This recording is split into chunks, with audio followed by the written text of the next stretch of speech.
Welcome into Locked On Sports Atlanta. It's another edition of our ATL Hangout. I'm Mark Zinno, joined by John Chuckery of Hitting Hard, Jarvis Davis of ATL Day Ones.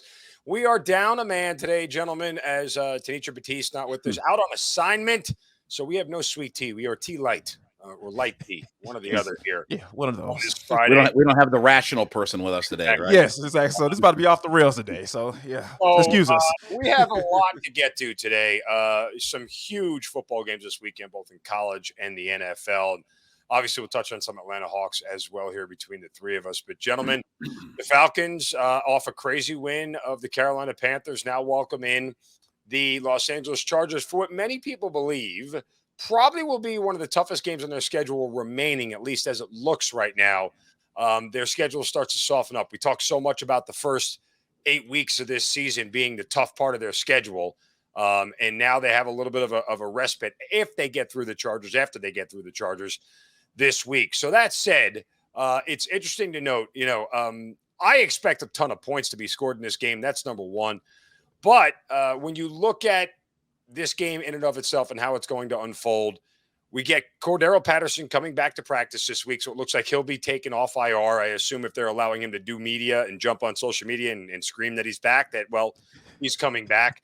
Conversely, we have not seen or heard from A.J. Terrell with the hamstring injury, so it looks like he's going to be held out one more week, at least till the Panthers game, then probably get another 10 days rest after the Thursday night game, because I doubt they want to bring him back and then force him to play another game 5 days later. So it looks like they'll get no A.J. Terrell this week.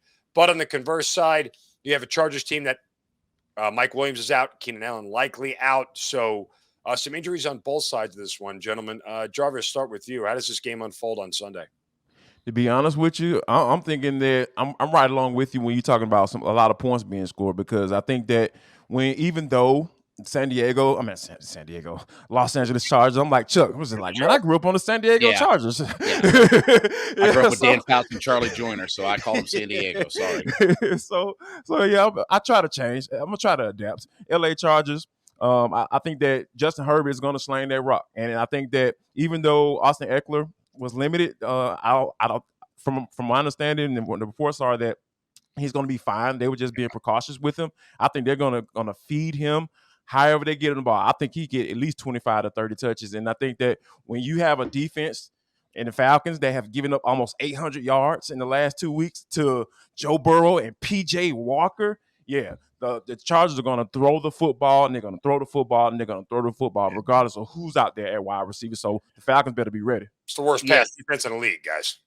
Yeah, and you look, Mark, they one thing about San Diego or LA, see, I did it already, but one thing about the Chargers is they run a crap ton of plays. Like they are one of the highest per play teams in the NFL, and they're like the Bengals. They're really lopsided. I mean, for all that Austin Eckler does, they're like 78% to 32% run. I mean, they are a very lopsided throw it around with Herbert. And look, you're taking away a bunch of his weapons. The Falcons have been kind of lucky this year as far as playing some of these teams that have had several people out.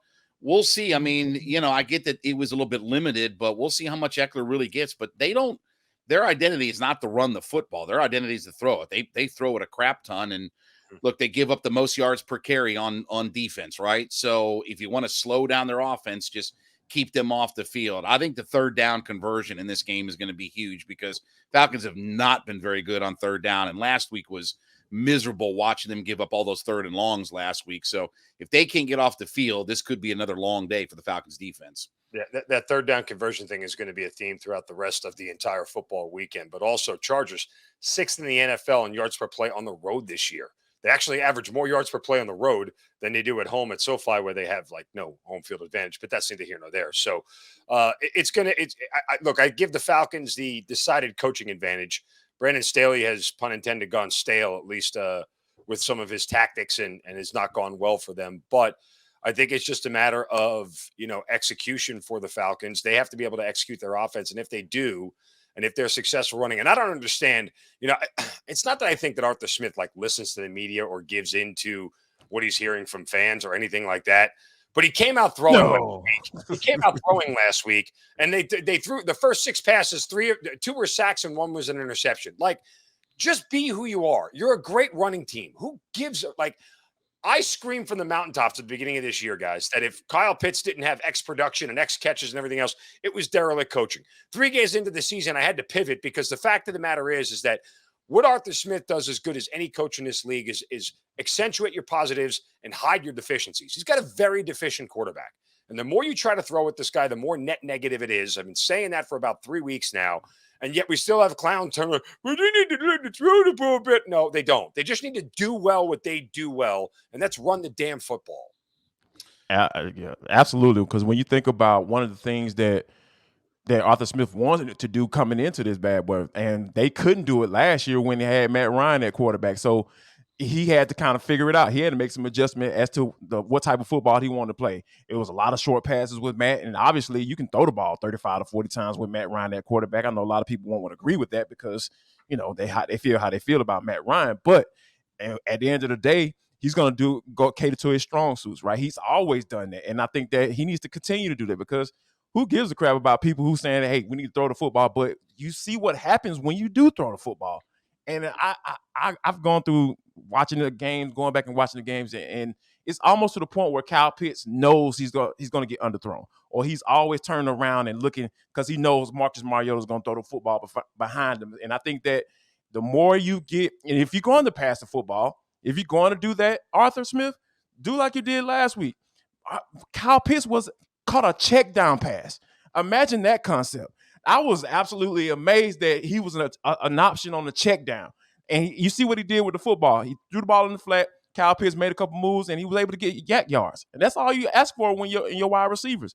And even with Demir Bird, you gave the ball, hit the ball with him underneath, and he was able to get up and score a touchdown. So if you're going to pass it, if you're going to get out of character, and if you're going to trust Marcus Mariota to throw the football, it better be real quick, and it better be that first read. Or if it's not there, get the hell on. Take off with your legs. Well, I think, Mark, the thing is you got to be competent in the passing game. Like you can't – I mean, in the NFL, you can't completely ignore throwing the football. I agree. I mean, and the problem is at times, Mark, they've looked incompetent throwing the football. And, you know, I mean, let's be honest. I mean, right. And that's why you have to – look, the Chargers have given up the 8th most touchdown passes in the league. So teams have had some success scoring through the air. So you get down deep, you think that your playbook is a little bit more open. But to Jarvis's point, okay, both touchdowns to London, both touchdowns to Pitts have been outside, quick read, one read, don't think, throw. That's how one read. That's all he's got is one read. Well, exactly. And that's it. And those four and the 4 touchdowns those guys have scored, that's all been it's been the same thing. It's been one read, throw it to him, don't think, just react. And I thought their coaching and the way that they schemed, I thought was magnificent, especially in the second half of that game. Smith is a genius. Right. So as long as you stay competent, I don't care about I could care less about targets and all that. Again, give me a Kelsey type performance. Give me 4 catches, 25 yards, and 3 touchdowns, right? I'll take that all day long versus 8 targets for 75 yards, and people can get excited that they threw them. Just be competent in the passing game. Look, I mean, what do Marcus Mariota and a preschooler have in common? Can only read one thing at a time. That's it. I mean, that's the end of the day. Like that's what it boils down to. Right. That's just who he is. I mean, I don't even break down a ton of film, and I can see stuff that he misses. Exactly. It's hard to figure out. So you have a limited quarterback, and you just have to embrace it. They're not going to move off of him as long as they are in contention, as long as they are alive to make the playoffs. Desmond Ridder is going to stay on the bench, and that's that. I mean, we'll have to deal with the whole questions of, do you know what you have with Ridder after the season is over? You have to kind of just live what it is, and that brings us to the idea of what Terry Fontenot is doing, with the trade deadline and everything else, because he's stockpiling all these picks. And at least the conventional wisdom would be that he's doing so to trade and make a move up, because I've said it on A to Z throughout the entire past week, guys. Aggressive GMs win more than they lose. You know what happens when you do nothing? Nothing happens. Absolutely nothing happens when you do nothing. So I'm sort of semi-disappointed. I thought there were chances to improve this team now in the future. I'm not suggesting they should have made a major blockbuster deal, but I am suggesting for a 2nd and a 5th for Roquan Smith with $60 million in cap space and room to franchise him. I have a hard time letting that for a 2nd and a 5th, especially when you got an extra 3rd for Matt Ryan. For a second and a fifth? Come on, guys. I'll push back on that, Mark, because here's the thing. Everybody talking about all this cap space, right, that the Falcons going to have next year. Y'all forgot that they got to pay Chris Lindstrom, AJ Terrell. Those are the guys going to have pulling some pretty hefty contracts. So they got to pay their guys first before they start thinking about guys they have to pay. And guys like Bradley Chubb, who have performed but not performed, those last year contract guys, man, you got to watch out for those dudes. I've been saying it all week on the show. Watch out for those guys that ball out in their last year of their contracts. You see Caleb McGarrett's having a solid year. Am I going to throw a whole bunch of money at him after the season? Absolutely not, man, because those are guys you got to be buyer beware. That's why I was saying I'm fine with what Terry Fontenot did. Generally, guys, the ideology is stockpile as much damn talent as you can. That's how you get better. Everyone's like, well, we'll rebuild through the draft. How long do you want this thing to take? The Bengals rebuilt through the draft, and it took them a decade. Like, what are we doing here? Well, I will say, Mark, they are aggressive because they thought Deshaun Watson was going to be their quarterback. So, so look how that worked out. Right. It's not like that. Not like that they haven't looked to be aggressive. So I get your point, and I'm the same way. I look at some of these guys that are moving for next to nothing, and you say, well, why can't we be in the mix for a Roquan Smith or something? Like you would think that'd be a no-brainer, right? Let's bring him back to Georgia and all that. But I get it. But I really do believe that they are heavily focused about they want to take care of their guys first. You look like next year. The way that they set Jake Matthews' contract up is the big chunk comes next year. Like that's the big cap hit for Jake Matthews. His number literally is twice as big next year as it is in any other year. So you're setting this up to really eat up a lot of next year with the guys you are bringing back. And look, they'll have to make a decision on Marcus Mariota. I mean, if he leads them to a playoff this year, right? How do you get rid of him? How do you dump him? You're going to let him go? I mean, you're going to bring him back. And so, how do you dump him? Like that's the problem. I said that a couple of weeks ago. It's like you're starting to get to this conundrum where a bird in the hand, guys, and NFL GMs are so scared to move off a quarterback that they feel like they can at least serviceable position with. Because the alternative is you end up like the Houston Texans. The alternative is you end up like the Detroit Lions, and you're in this no man's land trying to figure out who the hell is going to play quarter, or the Washington Commanders for that matter. So, Chuck, I agree with you in that sense. It's like, how do you move off of a guy who took this roster? And when I say took this roster, it's more Arthur Smith, but led this roster to he's still the trigger man. Right. Yeah, I agree. And look, if you keep him, he's going to cost you money next year. I mean, his deal is $9 million. That's it. What's that? Just $9 million. Mariota's he's under contract for next year. Right. I know, but that's chump change for quarterback. Yeah. That's chump change for quarterback. But I mean, that's all of that money gets. I mean, it's an increase from this year. All that money, all the money that we talk about being available. When you start, $9 million here, Jake Matthews' number is higher. This guy's. All of those things start to play into how quickly your cap space will go away. It's not a matter of they're going to have. I know people love to throw that $100 million. They don't have $100 million of cap space unless they start cutting. I mean, unless they cut Mariota and people like that. That's the only way they're getting to $100 million. If they about 20 guys that are on a 1-year deal, so they will have money coming off the books as well. Loaded, right, where they are, but you have to replace those guys. I mean, you don't. I mean, Mark, you don't have a right tackle for next year. No matter what you think about McGarry, right now you don't have anybody who's playing right tackle. You want Jermaine Ifedi to be your starting right tackle? Like that's your only option right now. I'm good. Thanks. So Falcons manifestly have a deal to take care of on Sunday with the Chargers, where the Falcons now a 3-point dog at home. I'll wait till it gets to 3.5 if I fire on the Falcons, but you can get that information at betonline.net. Fastest and easiest way to check in on all your betting needs is the number one online source for odds, lines, and games on your favorite sports and events. You can find news and reviews of every league, guys. Major League Baseball, World Series wrapping up, just 2 games left, hopefully. You get the NFL, college football, NBA underway, NHL as well, combat sports, esports, even golf. BetOnline continues to be the top online resource for all your sports wagering information. If you like podcasts, I'm a huge podcast guy for betting information. They give you great content, great info, angles, trends, all that, live in-game betting scores. They've got you covered. Head to BetOnline today or use your mobile device to check out the action that is happening today. BetOnline, where the game starts. All right, the game will start for the Georgia Bulldogs tomorrow at 3:30 at Sanford Stadium against the number 1 Tennessee Volunteers. First of all, a big shovel of wisdom whack upside the head to the College Football Playoff Committee for ruining the idea that we could get number 1 versus number 2. Screw you guys. That was supposed to happen for all of us, but now we get 1 versus 3. Boo frickety who. Anyway, guys, just from a betting standpoint, like I'm a big game script guy, right? Like when I do a handicap, I try to figure out how the game is going to unfold and look at different ways the game could unfold, where the edges and advantages are. And when I do the game script for this game, I have like 4 different ways this game could unfold. So hence I'll probably pass and just sit back and watch and enjoy it.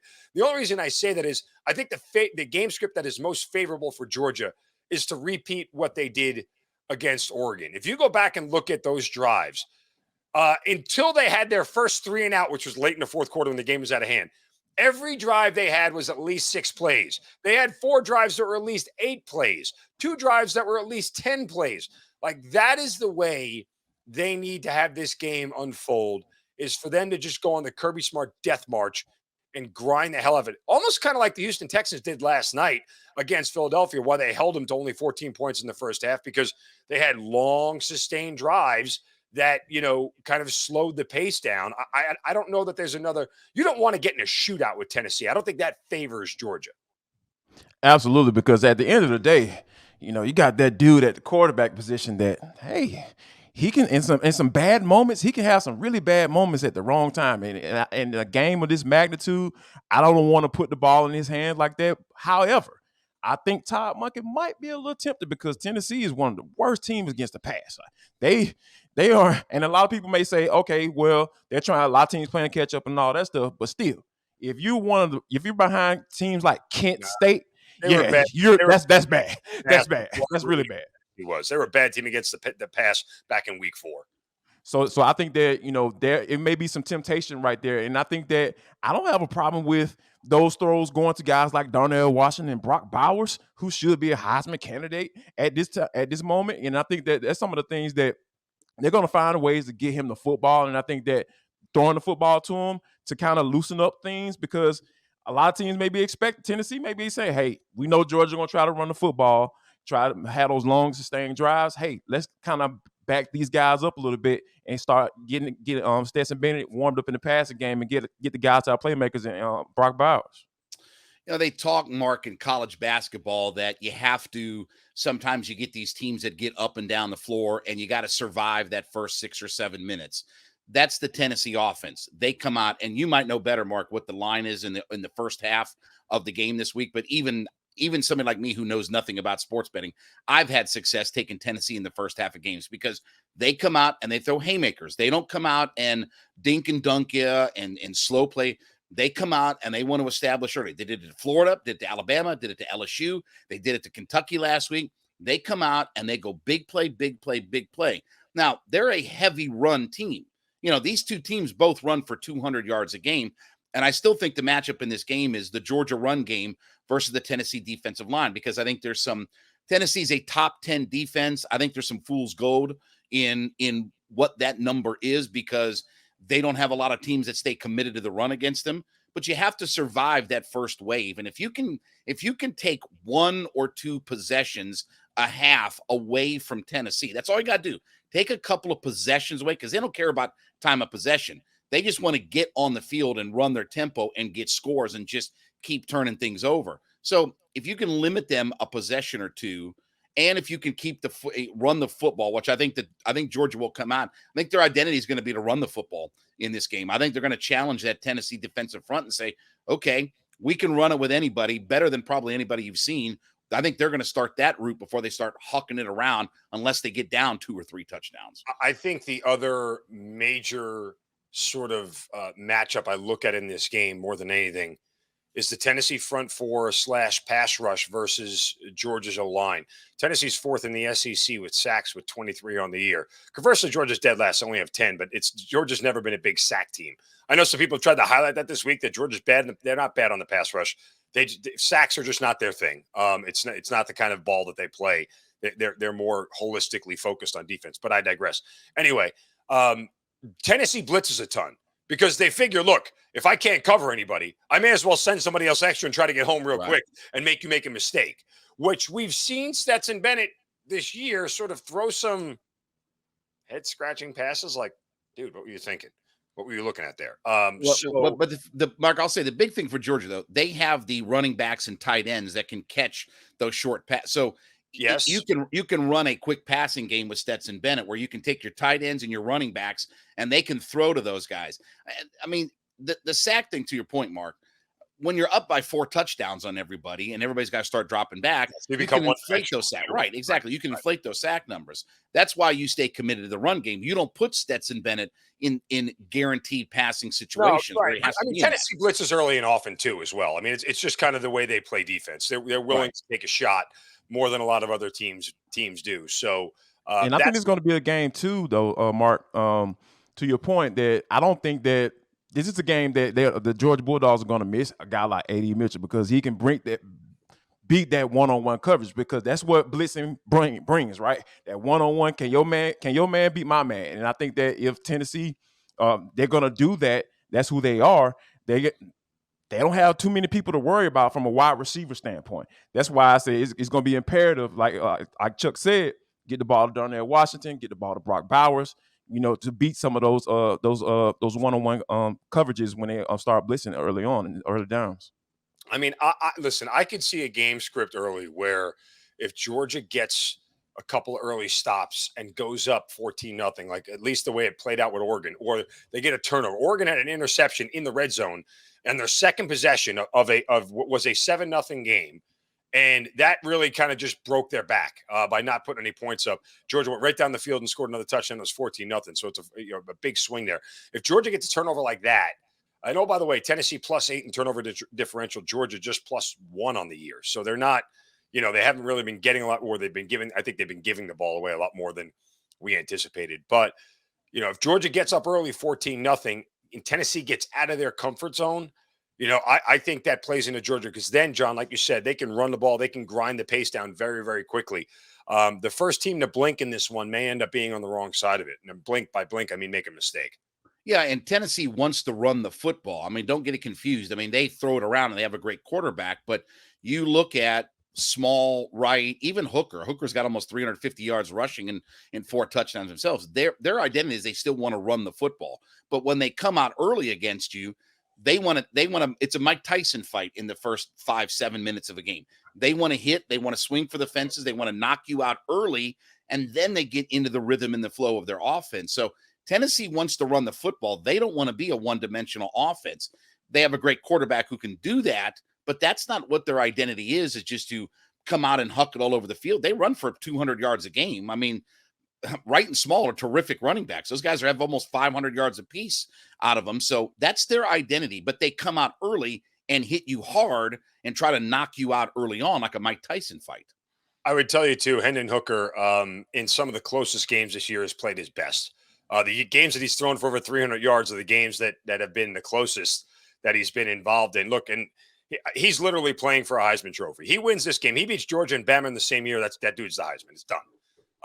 There's no reason to even look at anybody else at that point in time. CJ Stroud, sorry, brother. It just is what it is. You don't beat Alabama and Georgia in the same year and then get denied the Heisman Trophy, especially going on the road and beating Georgia. Yeah. So and at Sanford Stadium, man, come on. That's a big one. Yeah, you can forget about that one. Yeah. I want to remind you guys to check out Locked On Falcons. We appreciate you looking at Aaron Freeman, all the great work he does for Locked On Falcons. You make it your first listen every day. For your next listen, check out the Locked On Sports Today podcast.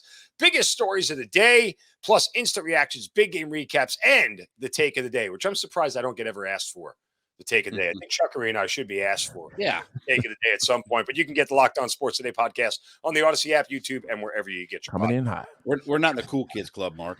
No, we're not. We're just still trying to figure that one out. Still trying to figure out how to get in that club. We're just what's the price of admission and stuff. Still trying to figure out what is wrong with the Hawks, or at least Trae Young shooting at this point in the year. They go 3-2 on this recent road trip. They salvage it with the Knicks and big comeback win there. And they start a homestand on Saturday with the Pelicans. It's going to be an interesting game, to say the least. Pelicans have come out and started very, very well. I'll say this about the Hawks, guys, and here's the only assessment I've had so far to this point, and here's kind of what I'm worried about. As they try to figure out this new look offense and Dejounte Murray and how everything's fitting in and who does what, we've seen Capella's scoring go way down. to start the year. He's certainly not the going to be the double-double guy you thought you were getting, at least the way the offense is unfolding now.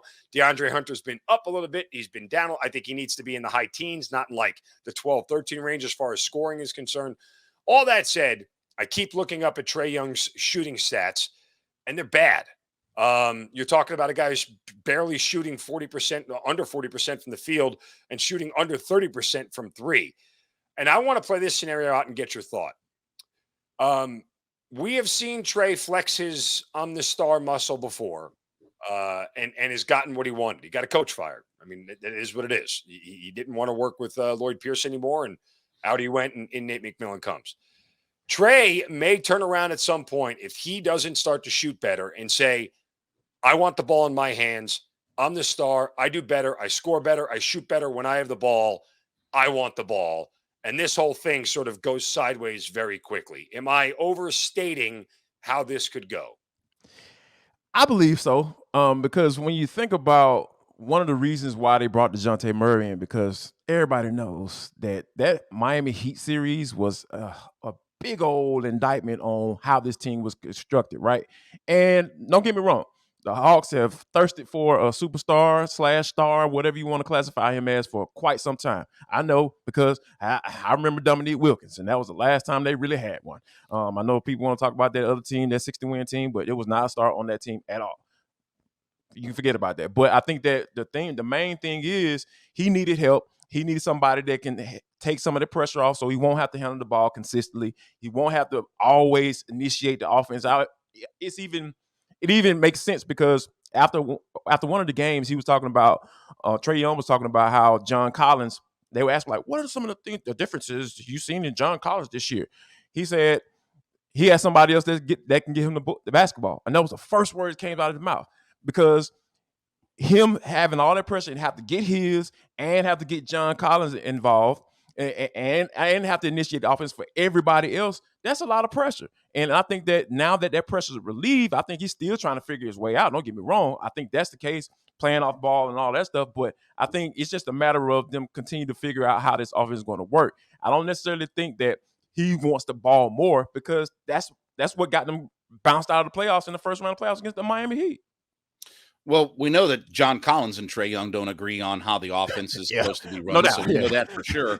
Mark, I'll be honest with you, Mark. I think a lot of this is about Nate McMillan trying to learn how to rotate those guys around. You saw in the Houston game, he split those guys up pretty quickly. I mean, in the first quarter, if you remember, Dejounte Murray went off the court and Trae was running everything by himself. So I think this is as much a learning curve for Nate McMillan about how to use those guys.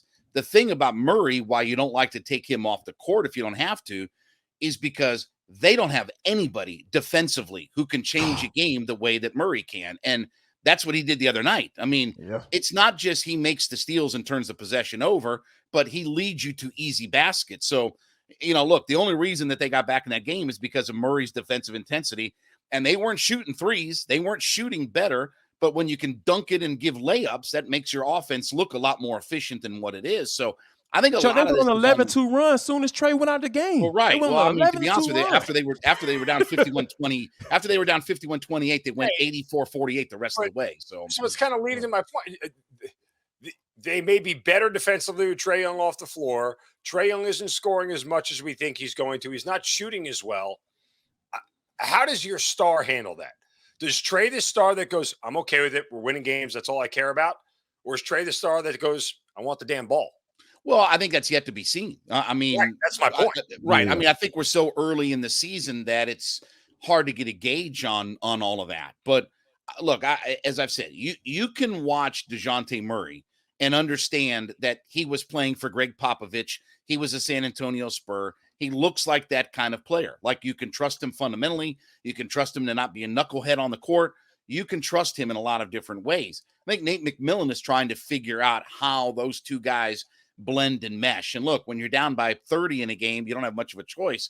But I think your head coach is the one who is trying to figure things out. I think as much as Trae Young is trying to figure some things out, Mark, I think your head coach is trying to figure out, how do I use all of my guys? How do I rotate these guys around? And I think that's what that's why he get paid the big bucks, right? He's the head coach. He got to figure that bad boy out too. And you can just look at Nick McMillan when he talking about Dejounte Murray. He loves some Dejounte Murray. He gives him free reign to do whatever he wants on defense. He's like, man, take all the chances you want. Try to get all the steals you can. Because, hey, guess what? The Hawks need that. They need Dejounte Murray as much as Trae sometimes in certain point times in the game. Let me ask you guys this question. Mark, you said going sideways. If this thing goes sideways, do you think that there's an eagerness to make some kind of move on Nate McMillan? Do you think that he's going to be a sacrificial lamb? Obviously, sure. I mean, I don't think Nate McMillan has a long leash. His track record says he's the sacrificial lamb, right? But I don't think when you talk to Tony Ressler, you talk to Travis Schlenk, I don't think he's got a long leash. I don't care that he signed an extension. I don't think his leash is all that long. They changed their roster on to be a top tier team. If it goes sideways, whether Trae Young likes it or not, he may not have a decision in whether or not the coach stays or goes, because I don't think they're going to give Nate McMillan a very long leash if it goes sideways. Agree. And I mean, notice I was Ime Udoka. Well, listen, he's going to Brooklyn now to fix that mess. So that is a mess. And I'll tell you, and the big picture real quick, guys, before we wrap things up, like that is something I think that benefits the Hawks. I think at this point in time, there's a good chance that whole thing gets blown up. Kevin Durant gets traded and everything just falls apart. Like, it's unsustainable at this point in time, the mess that's there. And I would argue that that's one less team that's standing in front of the Hawks. Oh, right yeah. Sure. Yeah. Probably objectively the seventh best team in the East. And with the Nets out of the way, they're now the sixth best team. Yeah, that's a them problem. I mean, if because they stink, we move ahead. It's like the Falcons, right? I mean, look, it's not the Falcons' fault that the NFC has not been very good this year. It's not their fault that the division has not been good, but you take advantage of it by everybody being bad means we can be better. And to be honest with you, they've done this before, right? The Hawks have seen this move before. They made it to the Eastern Conference Finals, and they end up catching the New York Knicks, and then caught the Philadelphia 76ers when they was dealing with all the Ben Simmons crap.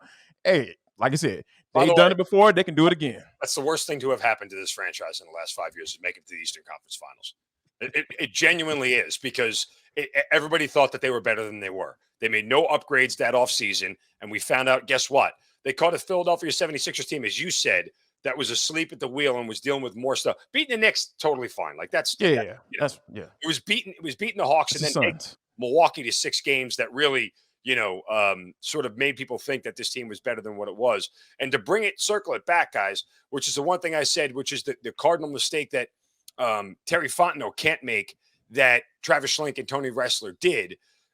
Just because the hour is pointing up right now doesn't mean it stays pointing up. Right. Yeah, that's fine. Yeah. You're always continually getting better.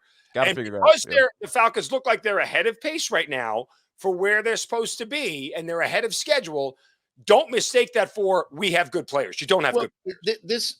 So the one thing, Mark, I know you've talked about taking a bigger approach view, but when you're in it, you go win it. I mean, it's easy to say we'll worry about next year, but as I always say, look, if it were that easy to just turn the switch of winning on, every franchise in the league would do that. They'd set the roster up and then say, okay, let's turn the switch on and now we start winning. If it were that easy, everybody would do it. So when you're in it, you make the moves that continue to grow your team and you win. You go out and win. I mean, again, you worry about 3 or 4 years and, okay, that's when we're going to win.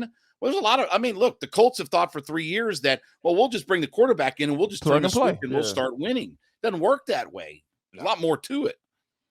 Well, for more on the Falcons, make sure you guys check out Locked On Falcons. Make it your first listen every day. I told you about your next listen. It's got to be the Locked On Sports Today podcast. You get the biggest stories of the day, instant reaction, big game recaps, and the take of the day. But if you want the take of the day from Chuckery, you got to stay right here on Locked On Sports Atlanta. Yeah. Locked On Sports Today podcast baby.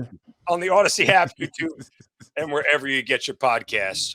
Gentlemen, I'll be on the couch on Saturday watching Tennessee. Well, actually, I'll be in the bar watching Tennessee and Georgia, sitting back on a couple of cold ones, pounding some chicken wings. I want no part of being in Sanford Stadium. I'm good. I'm good. In my old age, I don't like anybody enough to sit next to strangers in the stand. So if I'm not in the suite, I'm not going to a pro game either. A bunch of loud college kids, Mark. Yeah. I mean, that's just what I need in my life, right? Whew. Yeah, wake up. College atmospheres used to tempt me. Not anymore. As a married man with 2 kids. Kids now. That's what happens. Yeah. Okay? People start to irritate you when you have children. Why? Because your own children irritate you. Yeah, I expend all my that irritates you. People have children drive you nuts. I expend all my energy chasing around my teenage daughter. The last thing I want to do is add college kids into the mix for all of that. I got one person in my life that's enough. I can't wait till Chuckery has to go to Parents Weekend at college and watch a football game. Oh, I got parent-teachers meetings to go to next week, guys. Hey, come on, man. I got no time to go to a college football game. Listen, my daughter starts high school next year. That's going to be challenging enough. Listen, I'm already loading up on get ready pills, Mark. I'm already making moves in the front office. Load up on get ready pills. On guns and ammo. That's what I would have. All Speaking right. of guns, That'll do it for this month's ATL Hangout. He's Jarvis Davis. There's John Chuckery. I'm Mark Zinno. Make sure you guys follow Locked On Sports Atlanta at Locked On ATL on Twitter. At J Davis 90, right? Jarvis D90. There we go. I always get the initial Jarvis D90 at JMC 16 on Chuckery for Chuckery, right? JMCH 316. There you go. I knew there was 360. Yeah. I only know my own. I don't know anybody else's power. It's like remembering phone numbers these days. If I just write John Chuckery into Twitter, it pops up. So there's that. Don't worry about me at Mark Zinno. There's that at Locked On ATL. Appreciate you guys joining us here on this Friday. Enjoy the hell out of the weekend. You'll get each of us back on Monday with a recap of everything. Thanks for watching and listening to Locked On Sports Atlanta, our ATL Hangout. Have a great day.